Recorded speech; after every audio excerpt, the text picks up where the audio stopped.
દરમિયાન નીકળ્યો જ્યારે શિવનગર થરાદથી ત્યારે શિવનગરની બહેનોએ ફરિયાદ કરી કે આખા શિવનગર વિસ્તારમાં ખુલ્લેઆમ ગાંજો મળે છે, ડ્રગ્સ મળે છે અને દારૂ મળે છે.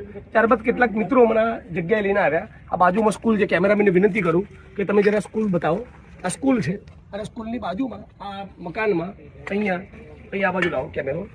આ તમે અંદર લઈ જાઓ. આ જો મકાનની અંદર સ્માઇક્સ જે ડ્રગ્સ લેવાની પદ્ધતિ છે, આ માચીસની પેઢીઓ અને પેલું જે ચમકે છે એ પદાર્થ સિલ્વર પેપર એ સિલ્વર પેપર ને માચીસ પૈસા વાળીને પીવે, પૈસાની નોટ પડી છે. હા, એ બધાનો ઉપયોગ અહીંયા સ્માઇક્સ પીવા માટે થાય છે દરરોજ સાંજે. બરાબર, દરરોજ સાંજે સ્કૂલની બાજુમાં અને સ્કૂલની અંદર બી બરાબર, સ્કૂલની અંદર પણ આ ગાંધી અને સરદારનો ગુજરાત છે. અને હર્ષ સંઘવી જે ડંફાસો મારે છે, વિડીયો બનાવીને કે મને જાણ કરો દારૂ ક્યાં મળે. જો બિલકુલ આ જો અહીંયા સ્પાઇક્સ ખુલ્લેઆમ અને બાજુમાં સ્કૂલ છે. સ્કૂલની બાજુમાં તમે સાઈડમાં જાઓ ભાઈ. સ્કૂલની બાજુમાં બતાવો સ્કૂલ.